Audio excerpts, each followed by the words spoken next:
बिस्मिल्लाहिर्रहमानिर्रहीम, अस्सलाम वालेकुम। आप देख रहे हैं व्यूज़ मैटर। मैं हूं मुर्तज़ा डार। दोस्तों, आज हम बात करेंगे दाइश के हवाले से। क्या दाइश एक मरतबा फिर पूरी दुनिया में ज़ोर पकड़ रहा है? अगर तो दाइश दोबारा ज़ोर पकड़ रहा है तो उसका तदारुक क्या है? आपके सामने आज कुछ खबरें रखूँगा। एक चीज़ हम जिस पे बात करेंगे वो दमिश्क में होने वाले धमाकों के बारे में है, और दूसरी जिस चीज़ पर हम बात करेंगे वो ईरान की OIC से दाइश बारे एक रिक्वेस्ट है। इन दोनों चीज़ों पर बात करेंगे। अगर आपने हमारे चैनल को सब्सक्राइब नहीं किया तो कर ले, ताकि ऐसी मज़ीद वीडियोज़ आप तक बर वक्त पहुँच सके। शाम के शहर दमिश्क में आज सुबह के वक्त जो है वो धमाके हुए और उससे पूरा शहर जो है वो लरज़ उठा।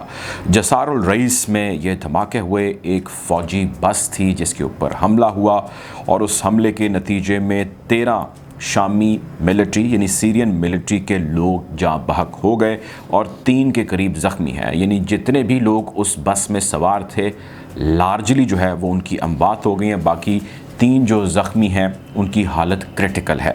13 से ज़ायद जो है वो फिगर बताया जा रहा है। अब ये जो धमाका हुआ जिस बस के ऊपर, ये शहर की गुंजान आबाद इलाके से सड़कों से गुजर रही थी। सुबह का वक्त था। दफातर जो है वो जिस तरह लग रहे होते हैं सुबह के वक्त में, स्कूल्स पे बच्चे जा रहे होते हैं, रश होता है सड़कों पे, इसी किस्म का टाइम था या इसी किस्म का माहौल था जिसमें इस बस के ऊपर हमला किया जाता है। और सिक्योरिटी फोर्सेस जो सीरियन हैं वो इससे एक रोज़ कबल जो है 2 डिवाइसेस को जो बम मुमकिन तौर पर थे उनको डिफ्यूज़ करती हैं। ये तीसरा था जो डिटेक्ट नहीं किया जा सका, बर वक्त इसकी डिटेक्शन नहीं हुई और ये फट गया और ये उन्हीं के ऊपर हमला हुआ।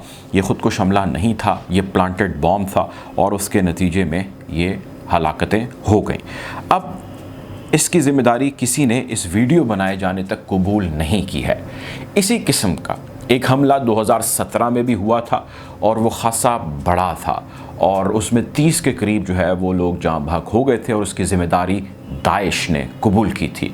अभी तक दाइश ने इसकी ज़िम्मेदारी कबूल नहीं की। नॉर्मली अगर दाइश हमला करता है तो वो ज़िम्मेदारी एक आधे दिन के अंदर अपने मुरासले के ज़रिए कबूल कर लेता है। एनालिस्ट का ख़याल ये है कि इस हमले के पीछे भी दाइश मौजूद है।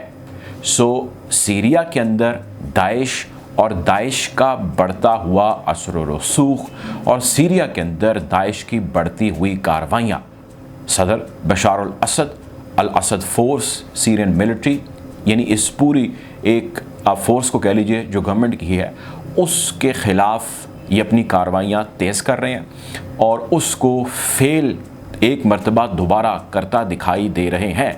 आप ये जानते हैं कि बशार अल असद की हुकूमत ने 1-2.5 बल्कि उससे भी ज़्यादा अरसा कबल तक जो है वो काफ़ी एग्रेसिवली और मैसिवली जो है इन्होंने सीरिया के अंदर इनके ख़िलाफ़ या ऐसी फोर्सेस, ऐसे धड़ों के ख़िलाफ़ जो है वो कार्रवाइयाँ की हैं और उसमें काफ़ी ज़्यादा उन्होंने कामयाबियाँ भी हासिल की हैं। लेकिन एक मरतबा फिर ये सारा मामला जो है वो शुरू होता हमें दिखाई दे रहा है। अब दाइश का चूँकि हम जिक्र कर रहे हैं और आज की हमारी ये वीडियो भी यही है कि क्या दाइश जो है वो ज़ोर पकड़ता जा रहा है, तो दाइश का सिर्फ यहाँ पे फैलाव नहीं है। इससे कबल भी आपको शायद याद हो, 1-2 रोज़ कबल हमने एक वीडियो की, बल्कि आप इस लिंक पे जो क्लिक कर सकते हैं, आप हमारी स्क्रीन पे आ रहा है, इससे आप जान सकते हैं कि दाइश ने जहाँ जहाँ पर बगदाद से खुरासान, जहाँ जहाँ पर भी उन्होंने कहा है कि जी अहले तशी मौजूद हैं, हम उनके ख़िलाफ़ जो है वो अलम बगावत बुलंद करेंगे और हम उनके ऊपर हमले करेंगे। अहले तशी उन्होंने कहा है कि ख़तरा है, उस ख़तरे को न्यूट्रलाइज़ हमें करना होगा। इस पर हमारी तफसीली मुफस्सल वीडियो मौजूद है। जैसे कि मैंने जिक्र किया, आप उसके ऊपर जाएं तो आपको इस सारे मामले की एग्जैक्ट डिटेल समझ आएगी कि दाइश ने किसको कब, कहाँ, क्यों और किस तरह जो है वो वार्न किया अहले तशी में और उनकी जानिब से क्या रिस्पॉन्स आया। बहरहाल ये तो थी जो 2 दिन पुराना उनका मुरासला था, ख़बर थी जिसके ऊपर दाइश ने ये वार्निंग जारी की। तीसरी जो डेवलपमेंट है वो ये है कि तेहरान ने, यानी कि ईरान ने, OIC जो मुस्लिम उम्मा का एक इत्तेहाद है, उससे ये दरख्वास्त की है कि आप दाइश के ख़िलाफ़ कोई ठोस हिकमत अमली बनाइए। अगर आप नहीं बनाएंगे तो मामलात कंट्रोल से बाहर हो सकते हैं। अफ़गानिस्तान में 2 आप जानते हैं कि ऊपर नीचे जो है एक हफ्ते के फासले से दो बड़े हमले हुए हैं। पहला हमला कुंदूज की मस्जिद में हुआ, जहाँ पे नमाजी नमाज जुम्मा अदा कर रहे थे और 100 से ज़्यादा नमाजी जो है वो उन्होंने जाम शहादत नोश किया। और उसके बाद कंधार के अंदर तालिबान के गढ़ के अंदर जो है वो हमला हुआ और अहले तशी की मस्जिद पे हुआ, जिसमें 50 से ज़ायद जो नमाजी है उन्होंने जाम शहादत नोश किया। और इन दोनों की हमलों की जो ज़िम्मेदारी है वो दौलत इस्लामिया यानी कि दाइश ने कबूल की और उन्होंने कहा कि ये सिलसिला जारी रहेगा अपने मुरासले में, और हम यहाँ पर टारगेट करेंगे और हम यहाँ पे फोकस करेंगे अहले तशी को। अच्छा, अब तालिबान ने इसके ऊपर रिएक्शन दिया और उन्होंने कहा कि जी इंटरनेशनल कम्युनिटी हमें रिकग्नाइज़ करे, अगर आप हमें रिकग्नाइज़ नहीं करेंगे तो इस किस्म के हमलों के बढ़ने का ख़दशा है। तो हमारी रिकग्निशन से इस किस्म के अफ़गानिस्तान का जहाँ तक मामला है ये हमले रुक जाएंगे। अब ईरान ने OIC से ये कहा है कि आप जहाँ भी दाइश की बढ़ती कार्रवाइयाँ, उसकी वार्निंग्स, उसका अग्रेशन, उसका ऑपरेशन या जो भी जिस तरह दाइश ऑपरेट करता है उस पर नज़र तो आप रखे हुए हैं, लेकिन उस पर जामे हिकमत अमली आप बना लीजिए। बहुत सारे लोगों का ये ख्याल है, बहुत सारे थिंक टैंक्स का ये ख्याल है कि दाइश अमेरिका का दूसरा नाम है, या यूँ कह लीजिए कि Daesh is supported, funded, is monitored, is operated by United states. खैर, ये एक स्कूल ऑफ थॉट है और बड़ा स्ट्रॉन्ग है, और कुछ लोगों के नज़दीक बहुत सारे जो मॉडरेट हल्के हैं वो कहते हैं कि नहीं यार, ऐसा कतई तौर पे नहीं है, ये सिर्फ एक मफरूज़ा है, एक बात है जो बन गई है और अमेरिका को इसके ऊपर मलाइन किया जा रहा है वगैरह वगैरह। लेकिन एक बात तय है कि जहाँ कहीं पे भी अमेरिका आया वहाँ पे दाइश ज़रूर आया, और जब से दाइश आया है उसका ग्राफ अप एंड डाउन इस तरह जाता है।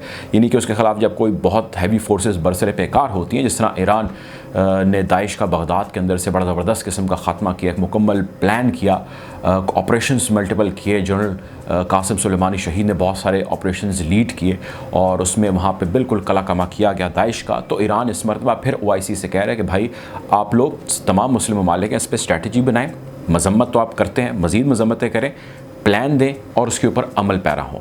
इसमें जो जहाँ जिस मुल्क को जिसकी जैसी ज़रूरत है वो वज़ा करें ताकि उसके ऊपर अमल पैरा हुआ जाए। लेकिन अगर आप आज नहीं होंगे अमल पैरा तो उसका कोई हल हमें ढूंढना होगा उनको जो इससे सबसे ज़्यादा मुतासरीन है। जैसा कि ईरान माजी के अंदर बगदाद में से दाइश का सफाया कर चुका है, हो सकता है कि ईरान दोबारा जो है वो दाइश के ख़िलाफ़ बरसरे पेकार हो, और जिस किस्म का स्पाइक इस वक्त या जिस किस्म का ग्राफ ऊपर जा रहा है दाइश की कार्रवाइयों का, यकीनी तौर पे ख़तरात मंडला रहे हैं जहाँ जहाँ पे भी दाइश की प्रेजेंस थी या है। बहरहाल हम कोशिश करेंगे इस खित्ते की बदलती हुई सूरत हाल के हवाले से आपको यूँ ही अपडेट रखें। अपना ख्याल रखें, दुआ में याद रखें। अल्लाह हाफ़िज़।